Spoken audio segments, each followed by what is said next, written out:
Hi all, welcome to X and Y learning. അപ്പോൾ നിങ്ങൾ thumbnail ശ്രദ്ധിച്ചിട്ടുണ്ടാവും AI നമ്മളെ എക്സാം എഴുതാൻ നമ്മളെ ഹെൽപ്പ് ചെയ്യാൻ വരുന്നു എന്നല്ലേ. അപ്പോൾ നമ്മൾ ഈ ഒരു AI എങ്ങനെയാണ് നമ്മളെ ഹെൽപ്പ് ചെയ്യാൻ പോകുന്നത്, AI വെച്ചിട്ട് എങ്ങനെയാണ് നമ്മൾ എക്സാം എഴുതാൻ പോകുന്നത്, എക്സാമിന് എങ്ങനെയൊക്കെയാണ് നമ്മളെ ഹെൽപ്പ് ചെയ്യാൻ പോകുന്നതെന്നാണ് നമ്മൾ നോക്കാൻ പോകുന്നത്.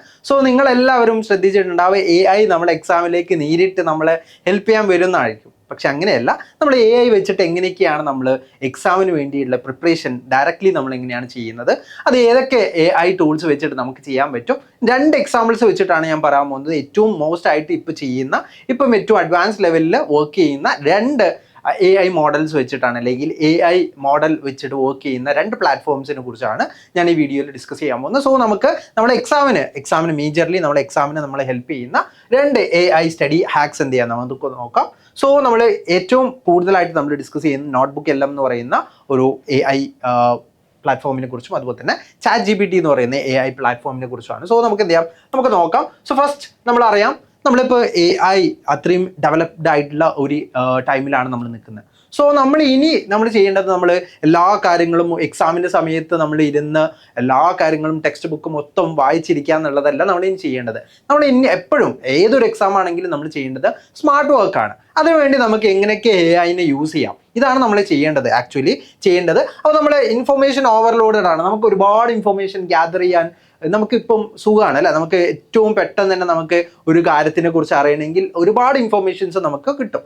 ബട്ട് നമ്മൾ എങ്ങനെയാണ് ആക്ച്വലി നമ്മൾ നല്ല രീതിയിൽ ഇൻഫർമേഷൻ എടുക്കേണ്ടത്, ആ ഇൻഫർമേഷൻ ഓവർലോഡ് ആയിരിക്കുന്നത് നമ്മൾ എങ്ങനെയൊക്കെ ബ്രെയിനിനെ എങ്ങനെയൊക്കെയാണ് ടീസ് ചെയ്യുന്നത്, അതുപോലെ തന്നെ ബ്രെയിനിൻ്റെ ഡെവലപ്മെൻറ്റിന് എങ്ങനെയാണ്, അല്ലെങ്കിൽ നമ്മുടെ എക്സാമിൻ്റെ പ്രിപ്പറേഷൻ എങ്ങനെയാണ് ഇതൊക്കെ ഹെൽപ്പ് ചെയ്യുന്നതെന്നാണ് നമ്മൾ നോക്കാൻ പോകുന്നത്. സോ നമ്മൾ നോക്കുന്ന സമയത്ത് ഇൻഫർമേഷൻ ഓവർലോഡഡ് ആണ്. അതിനെല്ലാം നമുക്ക് ഒരു കൺക്ലൂഡ് ചെയ്തിട്ട്, അല്ലെങ്കിൽ നമുക്കൊരു സിംഗിൾ സെറ്റപ്പിലേക്ക് കൊണ്ടുവരാൻ പറ്റുമോ എന്നുള്ളത് നമ്മൾ നോക്കുന്നത്. സോ നമ്മൾ എന്താണ്, ഹാർഡർ ആയിട്ടുള്ള ഒരു സ്മാർട്ടർ വേ ഓഫ് ലേണിംഗ് ആണ് നമ്മൾ ഇനി ചെയ്യാൻ പോകുന്നത്. സോ നമ്മൾ ഏറ്റവും ഇമ്പോർട്ടൻ്റ് ആയിട്ട് ആദ്യമായിട്ട് നോക്കുന്നത് NotebookLM എന്ന് പറയുന്ന AI പ്ലാറ്റ്ഫോമിനെ കുറിച്ചാണ്. ആ AI പ്ലാറ്റ്ഫോം എന്ന് പറയുന്നത് ആക്ച്വലി ക്ലോസ്ഡ് ബുക്ക് പോലെ വർക്ക് ചെയ്യുന്നത്. അതായത് നമ്മൾ ബുക്ക് എങ്ങനെയാണോ വർക്ക് ചെയ്യുന്നത് അതുപോലെ തന്നെ എന്ത് ചെയ്യും, നമ്മുടെ ബുക്ക് പോലെ നമുക്ക് എടുക്കാൻ പറ്റുന്ന ഒരു AI ടെക്നോളജിയാണ്, അല്ലെങ്കിൽ AI മോഡലാണ് NotebookLM എന്ന് പറയുന്നത്. അതായത് എക്സ്പേർട്ട് വേ ഓഫ് ലേണിംഗ് നമുക്ക് എന്ത് ചെയ്യാൻ പറ്റും, ഇതിൽ ചെയ്യാൻ പറ്റും. എക്സ്പേർട്ട് വേ ഓഫ് ലേണിംഗ് എങ്ങനെയാണ് നമുക്ക് പോസിബിൾ ആവുമെന്ന് നോക്കാം. നമുക്ക് NotebookLMന്റെ ഏറ്റവും ഇമ്പോർട്ടൻ്റ് ആയിട്ടുള്ള ഈ ഒരു സോഴ്സ് ഗ്രൗണ്ടഡ് ലേണിംഗ്, അല്ലെങ്കിൽ നമുക്ക് ഒരു സോഴ്സ് ബേസ് ചെയ്തിട്ട് എങ്ങനെയൊക്കെ ലേൺ ചെയ്യാം എന്നുള്ളത് നമുക്ക് നോക്കാം. സോ ഫസ്റ്റ് വൺ, അതൊരു ഡിജിറ്റൽ ബൈൻഡർ ആയിട്ട് എന്ത് ചെയ്യും, ആക്ട് ചെയ്യും. അതായത് നമ്മളൊരു സ്പെസിഫിക് ആയിട്ടുള്ള മെറ്റീരിയൽസ് ഒക്കെ അതിൽ അപ്ലോഡ് ചെയ്ത് കൊടുത്തു കഴിഞ്ഞാൽ ആ സോഴ്സ് യൂസ് ചെയ്തിട്ട് എന്ത് ചെയ്യാൻ പറ്റും, നമുക്ക് ഒരുപാട് തരത്തിലുള്ള, നമുക്ക് വീഡിയോ ഉണ്ടാക്കാം, ഓഡിയോ ഉണ്ടാക്കാം, മൈൻഡ് മാപ്സ് ക്രിയേറ്റ് ചെയ്യാം, അങ്ങനെയുള്ള ഡിഫറെൻറ്റ് കാര്യങ്ങൾ, ക്വസ്റ്റ്യൻസ് ഉണ്ടാക്കാം, ക്വസ്റ്റ്യൻസ് ക്രിയേറ്റ് ചെയ്യാം, ക്വിസസ് ക്രിയേറ്റ് ചെയ്യാം, ഇൻഫോഗ്രാഫിക്സ് ക്രിയേറ്റ് ചെയ്യാം, അങ്ങനെയുള്ള ഒരുപാട് കാര്യങ്ങൾ എന്ത് ചെയ്യാൻ പറ്റും. അതിൻ്റെ ഒരു എക്സാമ്പിൾ കൂടി എന്ത് ചെയ്യാം, ഞാൻ കാണിച്ചു തരാം. അതുപോലെ തന്നെ നമുക്ക് എന്താണ്, ഒരു ഇൻസ്റ്റന്റ് ഗൈഡ്. അതായത് നമുക്ക് എന്തെങ്കിലും സംശയം ഇൻ ബിറ്റ്വീൻ നമുക്ക് ഒരു മൈൻഡ് മാപ്പ് നോക്കുന്ന സമയത്ത് നമുക്ക് സപ്പോസ് നമുക്കൊരു കാര്യം അറിയില്ല, അങ്ങനെയെങ്കിൽ നമുക്ക് എന്ത് ചെയ്യാം, നമുക്ക് നേരിട്ട് തന്നെ ചോദിക്കാൻ പറ്റും. ആ ചോദിച്ചു കഴിഞ്ഞാൽ അതിൻ്റെ ആൻസർ കൃത്യമായിട്ട് എന്ത് ചെയ്യാൻ പറ്റും, NotebookLMന് പറഞ്ഞു തരാൻ പറ്റും. അതുപോലെ തന്നെ നമുക്ക് അറിയാത്ത പല കാര്യങ്ങളും ഉണ്ടാവും അല്ലേ, അത് നമുക്കൊരു ടീച്ചർ പറഞ്ഞു തരുന്ന പോലെ, അല്ലെങ്കിൽ നമ്മളൊരു ഫ്രണ്ട് പറഞ്ഞു വരുന്ന പോലെ നമുക്ക് എന്ത് ചെയ്യാൻ പറ്റും, നമുക്ക് ആ ഒരു NotebookLMൽ ഓഡിയോ ക്രിയേറ്റ് ചെയ്യാൻ പറ്റും. ആ ഓഡിയോയിൽ ഇൻ ബിറ്റ്വീൻ നമ്മൾ ഇംഗ്ലീഷിലാണെങ്കിലും ബാക്കിയുള്ള ലാംഗ്വേജസിലും നമുക്ക് ഉണ്ടാക്കാൻ പറ്റും, മലയാളത്തിലൊക്കെ നമുക്ക് ഉണ്ടാക്കാൻ പറ്റും. നമുക്ക് ഇഷ്ടമുള്ള ലാംഗ്വേജ് ഏതാണോ അതിലൊക്കെ നമുക്ക് ഓഡിയോ ഓവർവ്യൂ ക്രിയേറ്റ് ചെയ്യാൻ പറ്റും. ബട്ട് നമ്മൾ ഇംഗ്ലീഷിലാണെങ്കിൽ ഇൻ ബിറ്റ്വീൻ നമുക്ക് എന്ത് ചെയ്യാൻ പറ്റും, ഒരു കുറച്ചുകൂടി അപ്ഡേറ്റഡ് വേർഷൻ വരുമ്പോൾ ചിലപ്പോൾ നമ്മളുടെ ലാംഗ്വേജിൽ കൂടി നമുക്ക് എന്ത് ചെയ്യാൻ പറ്റും, ഇൻ ബിറ്റ്വീൻ നമുക്ക് എന്ത് ചെയ്യാൻ പറ്റും, അതിൽ നമുക്ക് ചാറ്റ് ബോട്ടിനോട് എന്ത് ചെയ്യാൻ പറ്റും, സംസാരിച്ചിട്ട് നമ്മളുടെ സംശയങ്ങൾക്കുള്ള ആൻസറുകൾ എന്ത് ചെയ്യാൻ പറ്റും, അതിലൂടെ ഉണ്ടാക്കാൻ പറ്റും. ഒരു പോഡ്കാസ്റ്റ് പോലെ നമുക്ക് സെറ്റപ്പ് ചെയ്യാൻ പറ്റും. അപ്പോൾ ഇങ്ങനെയുള്ള കാര്യങ്ങളൊക്കെ നമുക്ക് എന്ത് ചെയ്യാൻ പറ്റും, NotebookLMൽ ആക്ച്വലി ചെയ്യാൻ പറ്റും. NotebookLMൽ നമ്മൾ ചെയ്ത ഒരു സിമ്പിൾ ആയിട്ടുള്ള ഒരു കാര്യം നമുക്ക് നോക്കാം. സിമ്പിളായിട്ടുള്ള നമ്മൾ ചെയ്തിട്ടുള്ള ഒരു വർക്ക് എന്ത് ചെയ്യാം നമുക്ക് നോക്കാം. സോ ഇവിടെ ഞാൻ ചെയ്തിട്ടുള്ളത് ആക്ച്വലി നമ്മളെ ക്ലാസ് 10 ഫിസിക്സിലെ റൂഫ് സാറിൻ്റെ വീഡിയോ എന്ത് ചെയ്തു, ഒരു സോഴ്സ് ആക്കിയിട്ട് ഞാൻ എന്ത് ചെയ്തു, ഇവിടെ കൊടുത്തു. സോഴ്സ് ആയിട്ട് കൊടുത്ത സമയത്ത് അതിൽ ആക്ച്വലി റൂഫ് സാർ ആ വീഡിയോയിൽ ഡിസ്കസ് ചെയ്യുന്ന ഫിസിക്സിലെ ഏറ്റവും ഇമ്പോർട്ടൻ്റ് ആയിട്ടുള്ള റിഫ്ലക്ഷൻ അങ്ങനെയുള്ള കാര്യങ്ങൾ, അതിൽ തന്നെ image formation in spherical mirrors and lenses എന്നൊക്കെ പറയുന്ന തരത്തിലുള്ള ടോപ്പിക്സുമായിട്ട് റിലേറ്റ് ചെയ്തിട്ടുള്ള കാര്യങ്ങളാണ് എന്ത് ചെയ്തിട്ടുള്ളത്, വന്നിട്ടുള്ളത്. അതിൽ നമുക്ക് കാണാൻ പറ്റും, നമുക്ക് ഈ ഒരു സൈഡിൽ നമുക്ക് കാണാൻ പറ്റും, വേണമെങ്കിൽ നമുക്ക് പല രീതിയിലുള്ള കാര്യങ്ങൾ ഉണ്ടാക്കാൻ പറ്റും. അതിൽ നമ്മൾ ക്രിയേറ്റ് ചെയ്തിട്ടുള്ള കുറച്ച് എക്സാമ്പിൾസ് ആണ് ഇവിടെ കൊടുത്തിട്ടുള്ളത്. അപ്പം ഇതിൽ നമ്മൾ എന്ത് ചെയ്തിട്ടുണ്ട്, ഒരു ഓഡിയോ ഓവർവ്യൂ എന്ത് ചെയ്തിട്ടുണ്ട് നമ്മൾ, അല്ലെങ്കിൽ ഒരു വീഡിയോ നമ്മൾ ചെയ്തിട്ടുണ്ട്. ആ വീഡിയോ നിങ്ങൾക്ക് കാണാൻ പറ്റും. അതായത് നമ്മളൊരു ലെൻസിനെ കുറിച്ച്, മിററിനെ കുറിച്ചൊക്കെ ഉള്ള നമ്മളെ എക്സാക്ട് രൂപത്തിൽ നമുക്ക് മനസ്സിലാക്കി തരാൻ പറ്റുന്ന, അല്ലെങ്കിൽ ഒരു ടീച്ചർ അല്ലെങ്കിൽ നമ്മളൊരു ഫ്രണ്ട് പറഞ്ഞു തരുന്ന പോലെ നമുക്ക് പറഞ്ഞു തരുന്ന ഒരു വീഡിയോ എന്ത് ചെയ്യാൻ പറ്റും, നമുക്ക് ക്രിയേറ്റ് ചെയ്യാൻ പറ്റും. അതുപോലെ തന്നെ നമുക്ക് സ്റ്റുഡിയോയിൽ വേറെയും പല കാര്യങ്ങളും ചെയ്യാൻ പറ്റും. അതായത് നമുക്ക് ഇമേജസ് ക്രിയേറ്റ് ചെയ്യാൻ പറ്റും. ഇപ്പോൾ ഞാൻ ചോദിച്ചിട്ടുള്ളത്, ഞാൻ ചോദിച്ചിട്ടുള്ളത് മിററിൻ്റെയും അതുപോലെ തന്നെ ലെൻസസിൻ്റെയൊക്കെ ഇമേജ് ഫോർമേഷൻ്റെ ഡിഫറെൻ്റ് ആയിട്ടുള്ള ഇക്വേഷൻസ് ആണ് ചോദിച്ചിട്ടുള്ളത്. ആ ഇക്വേഷൻ, അതിൻ്റെ ഫോക്കൽ ലെങ്ത് എങ്ങനെയാണ് കാണാൻ പറ്റുക, ആ കാര്യങ്ങളാണ്. അതിന് മാഗ്നിഫിക്കേഷൻ്റെ വാല്യൂ എത്രയാണ്, ഇനി ലെൻസിലാണെങ്കിൽ അതിൻ്റെ പവറിൻ്റെ ഇക്വേഷൻ എന്താണ്, ആ കാര്യങ്ങൾ. അതുപോലെ തന്നെ ഇമേജ് ഫോർമേഷൻ ഉണ്ടാകുമ്പോൾ എങ്ങനെയാണ് ഇമേജ് ഫോർമേഷൻ, ഏത് തരത്തിലാണ് ക്രിയേറ്റ് ചെയ്യുന്നത്, ഈ കാര്യങ്ങളാണ് ഞാൻ ആദ്യം ചോദിച്ചിട്ടുണ്ടായിരുന്നത്. അതിൻ്റെ ഒരു ഇമേജാണ് നമുക്ക് ക്രിയേറ്റ് ചെയ്ത് തന്നിട്ടുള്ളത്. ഇനി അടുത്തതായിട്ട് ഞാൻ ചോദിച്ചിരുന്നത് വേറെ തരത്തിലായിരുന്നു ചോദിച്ചിരുന്നത് പറഞ്ഞാൽ എങ്ങനെയാണ് ഇത് മൊത്തത്തിൽ നമ്മൾ നേരത്തെ കണ്ട ഇക്വേഷൻസ് എല്ലാം ഒരു സിംഗിൾ ഇമേജ് ആയിട്ട് തരാൻ പറ്റൂ എന്ന് ചോദിച്ചപ്പോൾ കുറച്ചുകൂടി ഞാൻ ചോദിച്ച ആ ഒരു ചോദ്യത്തിനുള്ള കറക്റ്റ് ആയിട്ടുള്ള ആൻസർ ആയിട്ടുള്ള രീതിയിൽ കുറച്ചുകൂടി കൺക്ലൂഡഡ് ആയിട്ടുള്ള രീതിയിലാണ് എനിക്ക് തന്നിട്ടുള്ളത്. അതേപോലെ തന്നെ പിന്നീട് ഞാൻ ചോദിച്ചിട്ടുള്ളത് മൈൻഡ് മാപ്സ് ആണ്. അതായത് നമ്മളൊരു മൈൻഡ് മാപ്പ്, അതായത് നമ്മൾ ആ ഒരു ചാപ്റ്റർ റിലേറ്റഡ് ആയിട്ട് റിഫ്രാക്ഷൻ ആണ് പഠിക്കുന്നത്. സോ റിഫ്ലക്ഷനിൽ നമ്മൾ മിറേഴ്സിനെ കുറിച്ചാണ് പഠിക്കുന്നത്. മിറേഴ്സിൽ തന്നെ 2 തരത്തിലുള്ള മിറേഴ്സ് ഉണ്ട്. ആ മിറേഴ്സിൽ കോൺകേവ് മിററിന്റെ പെക്യുലാരിറ്റി എന്താണ്, അതിൽ ഉണ്ടാകുന്ന ഇമേജസ് എങ്ങനെയാണ്, അതുപോലെ തന്നെ അതിൻ്റെ നേച്ചർ എങ്ങനെയാണ്, ആ രീതിയിലുള്ള കാര്യങ്ങളൊക്കെ ചോദിക്കാൻ പറ്റും. അതുപോലെ തന്നെ നമുക്ക് ഈ ഒരു തരത്തിൽ ഇപ്പം എനിക്ക് കൺവേർജിങ് നേച്ചറിനെ കുറിച്ച് അറിയില്ല, അപ്പം എനിക്ക് അറിയില്ല എന്നുണ്ടെങ്കിൽ എനിക്ക് ചോദിക്കാൻ പറ്റും. ആ ചോദിക്കാൻ പറ്റുന്ന സമയത്ത് എന്ത് ചെയ്യും, എനിക്ക് ആൻസറുകളായിട്ട് പറയാൻ പറ്റും. എനിക്ക് ആൻസറുകൾ എന്ത് ചെയ്യാൻ പറ്റും, തരാൻ പറ്റുന്നതോ കൂടിയാണ് എന്ത് നോട്ട്ബുക്ക് എല്ലാം എന്ന് പറയുന്നത്. സോ നോട്ട്ബുക്ക് എല്ലാം യൂസ് ചെയ്തിട്ട് നമുക്കൊരു സോഴ്സ് കൊടുക്കാം. ഇൻ ബിറ്റ്വീൻ നമുക്ക് എന്ത് ചെയ്യാൻ പറ്റും, നമുക്ക് വേണമെങ്കിൽ നമുക്ക് ChatGPT ചോദിച്ചിട്ട്, അല്ലെങ്കിൽ നമ്മൾ യൂസ് ചെയ്യുന്ന ജെമിനി യൂസ് ചെയ്തിട്ടും ഡിഫറെൻ്റ് ആയിട്ടുള്ള സോഴ്സുകൾ ഇവിടെ ആഡ് ചെയ്യാവുന്നതാണ്. അപ്പോൾ നോട്ട്ബുക്ക് എല്ലാം ഇതുവരെ ട്രൈ ചെയ്യാത്തവർ എന്ത് ചെയ്യുക, നോട്ട്ബുക്ക് എല്ലാം തീർച്ചയായിട്ടും ഒന്ന് ട്രൈ ചെയ്ത് നോക്കാം. നമുക്ക് ഏറ്റവും ഇമ്പോർട്ടൻ്റ് ആയിട്ട് നമുക്ക് കുറച്ചുകൂടി നമ്മുടെ സ്റ്റഡിയൊക്കെ കുറച്ചുകൂടി ഈസിയർ ആക്കാൻ നമ്മളെ ഹെൽപ്പ് ചെയ്യുന്ന ഒരു AI പ്ലാറ്റ്ഫോമാണ് എന്താ നോട്ട്ബുക്ക് എല്ലാം എന്ന് പറയുന്നത്. ഇനി അടുത്തതായിട്ട് നമ്മൾ നോക്കാൻ പോകുന്നത് ChatGPT കുറിച്ചാണ്. ChatGPT എന്ന് പറയുന്നത് നമ്മൾ 24/7 നമ്മളൊരു പേഴ്സണൽ ട്യൂട്ടർ പോലെ നമുക്ക് വർക്ക് ചെയ്യാൻ പറ്റുന്ന ഒരു AI മോഡലാണ് എന്താ നമ്മുടെ ChatGPT എന്ന് പറയുന്നത്. ChatGPTയിൽ ആക്ച്വലി നമ്മൾ ഫെയ്ൻമാൻ ടെക്നിക്കാണ്. അതായത് ഫെയ്ൻമാൻ ടെക്നിക്ക് എന്ന് പറയുന്നത് ഒരു സിമ്പിൾ ആയിട്ടുള്ള ഒരു കോൺസെപ്റ്റ് നമുക്ക് പഠിക്കാൻ അത്ര ടൈം വേണ്ടിയല്ല. പക്ഷെ നമുക്കൊരു ഹാർഡായിട്ടുള്ള ഒരു പ്രോബ്ലംസ് സിമ്പിൾ ആയിട്ടുള്ള ഒരുപാട് ടെക്നിക്സ് ആയിട്ട് അല്ലെങ്കിൽ ഒരുപാട് ടോപ്പിക്സ് ആയിട്ട് മാറ്റിയിട്ടുണ്ടെങ്കിൽ പെട്ടെന്ന് നമുക്ക് പഠിക്കാൻ പറ്റും. നമ്മുടെ ബ്രെയിൻ അങ്ങനെയാണ്. അതായത് കോംപ്ലക്സ് ആയിട്ടുള്ള കാര്യങ്ങൾ നമ്മൾ പെട്ടെന്ന് കൊടുത്താൽ എന്ത് ചെയ്യില്ല, ബ്രെയിൻ ആക്സെപ്റ്റ് ചെയ്യില്ല. ആ കോംപ്ലക്സ് ആയിട്ടുള്ള കാര്യങ്ങൾ സിമ്പിൾ ആയിട്ടുള്ള കുറച്ച് കാര്യങ്ങളായിട്ട് കൊടുത്തിട്ടുണ്ടെങ്കിൽ പെട്ടെന്ന് തന്നെ മനസ്സിലാക്കാൻ പറ്റും. അതാണ് ഫെയ്ൻമാൻ ടെക്നിക്സ്. ആ ഒരു ടെക്നിക്ക് യൂസ് ചെയ്തിട്ട് നമുക്ക് എന്ത് ചെയ്യാൻ പറ്റും, നമുക്ക് ചെയ്യാൻ പറ്റും. അത് ChatGPTയിലെ ഒരു കാര്യമാണ്. അതേപോലെ തന്നെ നമ്മൾ നോക്കുകയാണെങ്കിൽ ഇൻഫിനിറ്റ് പ്രാക്ടീസ് ടെസ്റ്റുകൾ, അതായത് നമ്മളിപ്പോൾ എക്സാമാണ് നടന്നുകൊണ്ടിരിക്കുന്നത്. ഇപ്പോൾ എക്സാം റിലേറ്റഡ് ആയിട്ട് നമുക്ക് പ്രീവിയസ് ഇയർ ക്വസ്റ്റ്യൻ പേപ്പറൊക്കെ എന്ത് ചെയ്യാൻ പറ്റും, അതിൽ അപ്ലോഡ് ചെയ്യാൻ പറ്റും. അപ്ലോഡ് ചെയ്തിട്ട് അത് റിലേറ്റഡ് ആയിട്ട് നമ്മളെ ടോപ്പിക്സ് റിലേറ്റഡ് ആയിട്ട് വരുന്ന കുറച്ച് ക്വസ്റ്റ്യൻസ് അതിനോട് പ്രഡിക്റ്റ് ചെയ്യാൻ പറയാം നമുക്ക്. ആ പ്രഡിക്റ്റ് ചെയ്ത് കഴിഞ്ഞാൽ നമുക്ക് ആ ഒരു ലെവലിൽ വരുന്ന ക്വസ്റ്റ്യൻസ് എന്ത് ചെയ്യാൻ പറ്റും, നമുക്ക് നല്ല രീതിയിൽ ട്രൈ ഔട്ട് ചെയ്യാൻ പറ്റും. അതിൻ്റെ ഹാർഡ്നെസ് കൂട്ടണമെങ്കിൽ നമുക്ക് കൂട്ടാൻ പറ്റും. അതിന് കുറച്ചും കൂടി സിമ്പിൾ ആക്കണമെങ്കിൽ നമുക്ക് അങ്ങനെയും ചെയ്യാൻ പറ്റും. അപ്പോൾ ആ രീതിയിൽ എന്ത് ചെയ്യാൻ പറ്റും, നമുക്ക് ChatGPT വെച്ചിട്ട് ക്വസ്റ്റ്യൻസ് എന്ത് ചെയ്യാൻ പറ്റും, ഒരുപാട് പ്രാക്ടീസ് ടെസ്റ്റുകൾ നമുക്ക് ചെയ്യാൻ പറ്റും. അപ്പോൾ നമ്മൾ ഞാൻ ഈ പറഞ്ഞ കാര്യങ്ങളൊക്കെ എന്താണ്, നമ്മൾ എക്സാമുമായിട്ട് റിലേറ്റ് ചെയ്തിട്ടില്ല.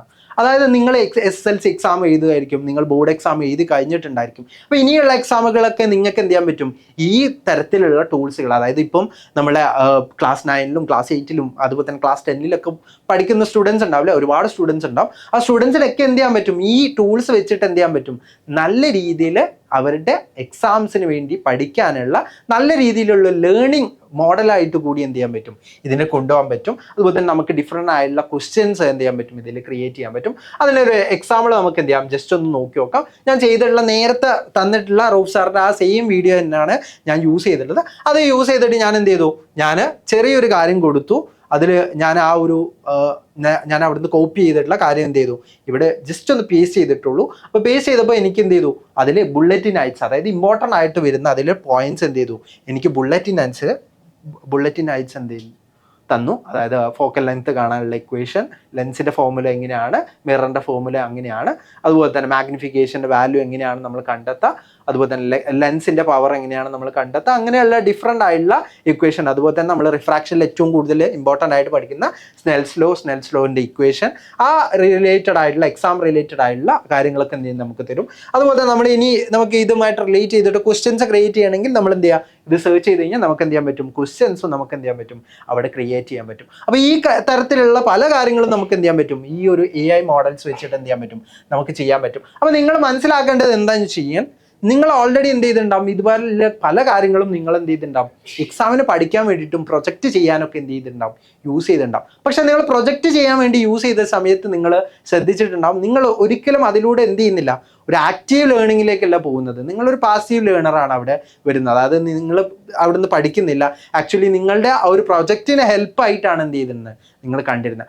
അത്തരത്തിൽ ചെയ്തിട്ടുള്ള സ്റ്റുഡൻസിന് എന്തായിരിക്കും ഈ ഒരു എക്സാം വരുന്ന സമയത്ത് കുറച്ചുകൂടി ടഫ്നെസ് ഫീൽ ചെയ്തിട്ടുണ്ടാവും. പക്ഷെ നിങ്ങൾ ആക്ച്വലി അത് ലേണിങ്ങിന് വേണ്ടിയിട്ട് അല്ലെങ്കിൽ നിങ്ങൾ പഠിക്കാനൊരു ഹെൽപ്പായിട്ട് നിങ്ങൾ ഈ ഒരു AI മോഡൽസിനൊക്കെ യൂസ് ചെയ്തിട്ടുണ്ടായിരുന്നെങ്കിൽ നിങ്ങൾക്ക് കുറച്ചുകൂടി എന്തായിരുന്നു, ബെറ്റർ ആയിട്ട് നിങ്ങൾക്ക് പെർഫോം ചെയ്യാൻ പറ്റിയിരുന്നു. അപ്പോൾ ഈ ഒരു രണ്ട് കാര്യത്തിനെ നമുക്ക് എന്ത് ചെയ്യാൻ പറ്റും, ഒരു കോംബോ ആയിട്ട് വർക്ക് ചെയ്യാൻ പറ്റും. അതായത് നമ്മൾ ഈ പറഞ്ഞ ChatGPT നോട്ട്ബുക്ക് എല്ലാം നമുക്കൊരു കമ്പൈൻ ചെയ്തിട്ട് എന്ത് ചെയ്യാൻ പറ്റും, ഒരു കോംബോ പോലെ നമുക്ക് സെറ്റ് ചെയ്യാൻ പറ്റും. അതെന്തിനാണ്, നമുക്ക് നോട്ട്ബുക്ക് എല്ലാമും അതുപോലെ തന്നെ ChatGPT വെച്ചിട്ട് ഒരു കാര്യത്തെക്കുറിച്ച് എന്ത് ചെയ്യാൻ പറ്റും, ഈസിലി എന്ത് ചെയ്യാൻ പറ്റും, അണ്ടർസ്റ്റാൻഡ് ചെയ്യാൻ പറ്റും. അതിൽ തന്നെ നമ്മൾ ChatGPT യൂസ് ചെയ്തിട്ടായിരിക്കും കുറച്ചുകൂടി നമുക്ക് ഒരു കാര്യത്തിനെ കുറിച്ച് ഡീറ്റെയിൽ ആയിട്ടുള്ള ഒരു ഓവറോൾ പിക്ചർ എന്ത് ചെയ്യാൻ പറ്റുക, ക്രിയേറ്റ് ചെയ്യാൻ പറ്റുക. അത് വെച്ചിട്ട് നമുക്ക് എന്ത് ചെയ്യാൻ പറ്റും, നോട്ട്ബുക്ക് എല്ലാമിൽ പേസ്റ്റ് ചെയ്ത് കഴിഞ്ഞാൽ കുറച്ചുകൂടി നമുക്ക് എന്ത് ചെയ്യാൻ പറ്റും, അതിനെ കൊളാബറേറ്റ് ചെയ്യാൻ പറ്റും. ഇനി നമുക്ക് അതിനെ കൺസോൾട്ടേറ്റ് ചെയ്യാൻ പറ്റും. അതായത് നമ്മൾ ഈ പറഞ്ഞ ChatGPTയിൽ നമ്മൾ സെർച്ച് ചെയ്ത കാര്യങ്ങൾ എന്ത് ചെയ്യാൻ പറ്റും, നമുക്ക് അതിൽ നിന്ന് കിട്ടിയിട്ടുള്ള ആ ഡീറ്റെയിൽസ് വെച്ചിട്ട് നമുക്ക് കൺസോൾട്ടേറ്റ് ചെയ്യാൻ പറ്റും. അതായത് ഡിഫറെൻ്റ് ആയിട്ടുള്ള ഇമേജസ് ആയിട്ട് ക്രിയേറ്റ് ചെയ്യാം, ഓഡിയോ ഓവർവ്യൂ ആയിട്ട് ചെയ്യാൻ പറ്റും,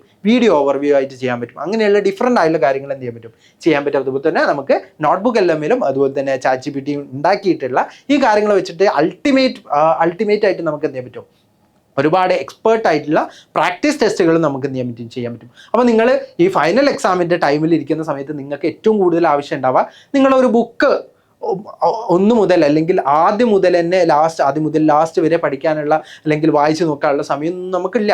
ആ ഒരു ടെക്നിക്ക് എന്ന് പറയുന്നത് ആക്ച്വലി നല്ലൊരു ടെക്നിക്കും അല്ല. നമ്മൾ പഠിക്കുന്ന സമയത്ത് ആദ്യം മുതൽ ലാസ്റ്റ് വരെ പേജ് വരെ വായിക്കുക എന്നുള്ളത് നല്ലൊരു റിവിഷൻ സ്ട്രാറ്റജി അല്ല. നമ്മൾ ഇനി ചെയ്യേണ്ടത് എന്താണ്, നല്ല രീതിയിൽ നമ്മൾ ക്വസ്റ്റ്യൻസ് ചെയ്ത് നോക്കുക എന്നുള്ളതാണ് നമുക്ക് ഏറ്റവും ഇമ്പോർട്ടൻ്റ് ആയിട്ട് ചെയ്യാൻ പറ്റുന്ന, അല്ലെങ്കിൽ നമ്മൾ പഠിച്ചതുമായിട്ട് റിലേറ്റ് ചെയ്തിട്ട് നമുക്ക് ഏതൊക്കെ ഭാഗങ്ങൾ ഇനി പഠിക്കാനുണ്ട് നമുക്ക് അറിയണമെങ്കിൽ നമുക്ക് കുറച്ചും കൂടി ബെറ്റർ ആയിട്ട് യൂസ് ചെയ്യാൻ പറ്റുന്നത് നമ്മൾ അൾട്ടിമേറ്റ് ആയിട്ട് ടെസ്റ്റുകൾ എഴുതി നോക്കുക, അല്ലെങ്കിൽ കുറേ ക്വസ്റ്റ്യൻസ് ഒക്കെ ചെയ്ത് നോക്കുക എന്നുള്ളത്. അപ്പോൾ നമുക്ക് കുറേ ക്വസ്റ്റ്യൻസ് നമ്മളെ ഇൻ്റർനെറ്റിൽ ഓൾറെഡി അവൈലബിൾ ആണ്. പക്ഷെ നമുക്ക് കുറച്ച് പുതിയ ക്വസ്റ്റ്യൻസ് കിട്ടണമെന്നുണ്ടെങ്കിൽ നമ്മൾ എന്ത് ചെയ്യണം, ഇത്തരത്തിലുള്ള ഈ ഒരു ടൂൾസ് ഒക്കെ വെച്ചിട്ട് നമ്മൾ ലേണിങ്ങിന് വേണ്ടിയിട്ട് എന്ത് ചെയ്യണം, യൂസ് ചെയ്യണം. സോ ഈ ഒരു കാര്യങ്ങളാണ് നിങ്ങൾ മനസ്സിലാക്കേണ്ടത്. അതുപോലെ തന്നെ ഒരു ക്വിക്ക് വാർണിംഗ് കൂടി നിങ്ങളോട് പറയാണ്. ഇതെന്താണ്, AI is A powerful assistant but it cannot do the push-ups for you. അതായത് ഇതൊരു AI അസിസ്റ്റൻ്റ് ആണ്. അതായത് നിങ്ങളൊരു അസിസ്റ്റൻ്റ് ആയിട്ട് വർക്ക് ചെയ്യുന്നതാണ്.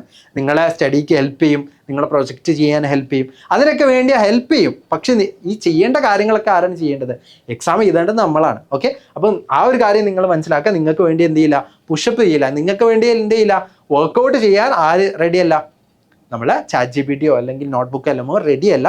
ആക്ച്വലി അവർ ചെയ്യും, പക്ഷേ നമ്മൾ അതിനെ കൊണ്ട് നമുക്ക് എന്ത് ചെയ്യില്ല, നമുക്കൊരു യൂസും ഇല്ല.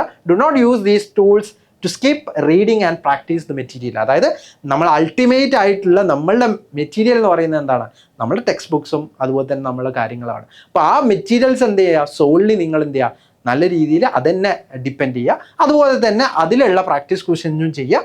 അതുപോലെ തന്നെ ഈ കാര്യങ്ങളൊക്കെ നിങ്ങൾക്ക് എന്ത് ചെയ്യാം, നിങ്ങൾക്ക് ഇത്തരത്തിൽ നിങ്ങൾക്ക് ക്വസ്റ്റ്യൻസ് ഉണ്ടാക്കാനും അതുപോലെ തന്നെ ഡിഫറെൻ്റ് ആയുള്ള കാര്യങ്ങൾ, പുതിയ ലേണിംഗ് ടെക്നോളജീസ് ചെയ്യാനും അതുപോലെ പുതിയ ലേണിംഗ് വേസ് നിങ്ങൾക്ക് നോക്കാനും ട്രൈ ഔട്ട് ചെയ്യാനുള്ള ഒരു മെത്തേഡായിട്ട് മാത്രം എന്ത് ചെയ്യുക, ഈ കാര്യങ്ങൾ കാണാം. അതുപോലെ തന്നെ ഈ എക്സാമിന് AI ഒരിക്കലും എന്ത് ചെയ്യില്ല, നിങ്ങൾ എക്സാം എഴുതാൻ വരില്ല. ഈ AI വെച്ചിട്ട് നിങ്ങൾ ഉണ്ടാക്കുന്ന ഈ ലേണിംഗ് സ്ട്രാറ്റജീസ് കൊണ്ട് നിങ്ങൾക്ക് എന്ത് ചെയ്യാൻ പറ്റും, നല്ല രീതിയിൽ എക്സാം എഴുതാൻ പറ്റും. അതുപോലെ തന്നെ എക്സാമിന് നല്ല രീതിയിൽ നിങ്ങൾക്ക് മാർക്ക് സ്കോർ ചെയ്യാൻ പറ്റുന്ന തരത്തിൽ നിങ്ങൾക്ക് എന്ത് ചെയ്യാൻ പറ്റും, ക്വസ്റ്റ്യൻസ് കാര്യങ്ങളൊക്കെ ചെയ്യാൻ പറ്റും. അപ്പോൾ ആ കാര്യങ്ങളാണ് നിങ്ങൾ ചെയ്യേണ്ടത്. ഒരിക്കലും നിങ്ങൾ എന്ത് ചെയ്യരുത്, AIനെ വെച്ചിട്ട് എന്ത് ചെയ്യരുത്, നിങ്ങൾ പ്രൊജക്റ്റോ കാര്യങ്ങളൊന്നും ഇനി ചെയ്യാണ്ടിരിക്കുക. അതുപോലെ തന്നെ ഇതെന്ത് ചെയ്യുക, നിങ്ങൾക്ക് ഇൻഫോർമേഷൻ പാസ് ചെയ്യാനുള്ള ഒരു സോഴ്സ് മാത്രമായിട്ട് എന്ത് ചെയ്യുക, നിങ്ങൾ കാണുക. അതുപോലെ തന്നെ നിങ്ങൾക്ക് ഹെൽപ്ഫുൾ ആയിട്ടുള്ള ഇത്തരത്തിലുള്ള കാര്യങ്ങൾ എന്ത് ചെയ്യുക, നിങ്ങൾ കൂടുതലായിട്ട് ചെയ്യാൻ നോക്കുക. കാരണം നിങ്ങളെ ലേണിംഗ് വേയിൽ നിങ്ങൾക്ക് കുറച്ചുകൂടി ഡിപ്പെൻഡൻ്റ് ആയിട്ട് വരിക ഈ തരത്തിലുള്ള കാര്യങ്ങൾ ചെയ്യുമ്പോഴാണ്. അപ്പോൾ ആ കാര്യങ്ങൾ എന്ത് ചെയ്യുക, നിങ്ങൾ തീർച്ചയായിട്ടും ശ്രദ്ധിക്കുക. അതുപോലെ തന്നെ നിങ്ങൾ എന്ത് ചെയ്യുക, ഇത്തരത്തിലുള്ള എക്സാമിന് വേണ്ടി നല്ല രീതിയിൽ പ്രിപ്പയർ ചെയ്യുക. അതുപോലെ തന്നെ നിങ്ങൾ എ ഐ സിസ്റ്റങ്ങളെ കുറിച്ചുള്ള കൂടുതലായിട്ടുള്ള സ്റ്റഡി കാര്യങ്ങൾക്കൊക്കെ ആയിട്ട് എന്ത് ചെയ്യാം, നിങ്ങൾ XNY ചാനൽ എന്ത് ചെയ്യുക, ഒന്ന് സബ്സ്ക്രൈബ് ചെയ്തിരിക്കുക. അതുപോലെ തന്നെ നമ്മൾ AI കുറിച്ച് കൂടുതലായിട്ട് ഡീറ്റെയിൽ ആയിട്ട് പറയുന്ന AI ഫോർ കേരള എന്ന് പറയുന്ന പ്രോഗ്രാമുമായിട്ട് ഇതുവരെ നിങ്ങൾ അസോസിയേറ്റ് അല്ലെങ്കിൽ നിങ്ങൾ ഇതുവരെ കുറിച്ച് അറിഞ്ഞിട്ടില്ലെങ്കിൽ തീർച്ചയായിട്ടും താഴെ എന്ത് ചെയ്യുക, കമൻറ്റ് ബോക്സിൽ AI ഫോർ കേരള എന്ന് അയക്കുക. അത് ത്രൂ നിങ്ങൾക്ക് എന്ത് ചെയ്യാൻ പറ്റും, AI ഫോർ കേരളയിലേക്ക് നിങ്ങൾക്ക് രജിസ്റ്റർ ചെയ്യാനുള്ള ലിങ്ക് നിങ്ങൾക്ക് അവൈലബിൾ ആവും. നിങ്ങൾ തീർച്ചയായിട്ടും എന്ത് ചെയ്യുക, AI ഫോർ കേരള നിങ്ങൾ എന്ത് ചെയ്യുക, കമൻറ്റ് ചെയ്യുക. അതുപോലെ തന്നെ നിങ്ങൾക്ക് ഡിസ്ക്രിപ്ഷൻ ബോക്സിലോ കമൻറ്റ് ബോക്സിലോ നമ്മുടെ ഫൗണ്ടേഷൻ പ്രോഗ്രാമുമായിട്ട് റിലേറ്റഡ് ആയിട്ട് എന്തെങ്കിലും ഡൗട്ട്സ് ഉണ്ടെങ്കിൽ നിങ്ങൾക്ക് ചോദിക്കാവുന്നതാണ്. അത് താഴെ നിങ്ങൾക്ക് ഡിസ്ക്രിപ്ഷൻ ബോക്സിൽ നമ്മളെ ലിങ്ക് കാണാൻ പറ്റും. അതുപോലെ തന്നെ നമ്മുടെ വാട്സപ്പ് കമ്മ്യൂണിറ്റിയിലേക്ക്, അതായത് ഡിഫറെൻ്റ് ആയിട്ടുള്ള ക്ലാസ്സുകളിലേക്കുള്ള കമ്മ്യൂണിറ്റി നമ്മൾ ഷെയർ ചെയ്തിട്ടുണ്ട്. അപ്പോൾ അതിൻ്റെ ലിങ്കും താഴെ നിങ്ങൾക്ക് ഡിസ്ക്രിപ്ഷൻ ബോക്സിലോ അല്ലെങ്കിൽ കമൻറ്റ് ബോക്സിലോ കാണാൻ പറ്റും. ഇൻ കേസ് നിങ്ങൾ അവിടെ ഒന്നും കണ്ടിട്ടില്ലെങ്കിൽ ജസ്റ്റ് ഒന്ന് കമൻറ്റ് ചെയ്താൽ മതി, നിങ്ങൾക്ക് ഓട്ടോമാറ്റിക്കലി നിങ്ങൾക്ക് എന്ത് ചെയ്യും, ലിങ്ക് ആയിട്ട് നിങ്ങൾക്ക് കിട്ടുന്നതാണ്. സോ ഇത്തരത്തിൽ നിങ്ങൾ AI നിങ്ങൾ ഒരു അസിസ്റ്റൻ്റ് ആയിട്ട് എന്ത് ചെയ്യുക, കാണാം. അതുപോലെ തന്നെ നിങ്ങൾ എന്ത് ചെയ്യരുത്, നിങ്ങളുടെ വർക്ക് AI കൊണ്ട് ചെയ്യിപ്പിക്കരുത്. നിങ്ങളെ അത് ഹെൽപ്പ് ചെയ്യുന്ന ഒരു കാര്യമായിട്ട് മാത്രം എന്ത് ചെയ്യുക, AI കാണാം. അതുപോലെ തന്നെ ഇത്തരത്തിലുള്ള കണ്ടൻസിനായിട്ട് ചാനൽ ഒന്ന് സബ്സ്ക്രൈബ് ചെയ്തിരിക്കുക. അതുപോലെ തന്നെ ഈ കാര്യങ്ങൾ നിങ്ങൾക്ക് യൂസ്ഫുൾ ആയിട്ടുണ്ടെങ്കിൽ നിങ്ങളുടെ ഫ്രണ്ട്സിന് കൂടി എന്ത് ചെയ്യുക, ഷെയർ ചെയ്യുക. അതുപോലെ തന്നെ എല്ലാവർക്കും all the best for your exam. നിങ്ങളുടെ എക്സാമൊക്കെ അടിപൊളിയായിട്ട് നിങ്ങൾ എഴുതുക. AI ഒരിക്കലും നിങ്ങളെ എക്സാം എഴുതാൻ വരില്ല, AI നിങ്ങളെ ഹെൽപ്പ് ചെയ്യാനാണുള്ളത്. സോ ആ കാര്യം കൂടി നിങ്ങൾ എന്ത് ചെയ്യുക, മനസ്സിലാക്കുക. സോ നമുക്ക് നെക്സ്റ്റ് വീഡിയോയിൽ കാണാം. So thank you.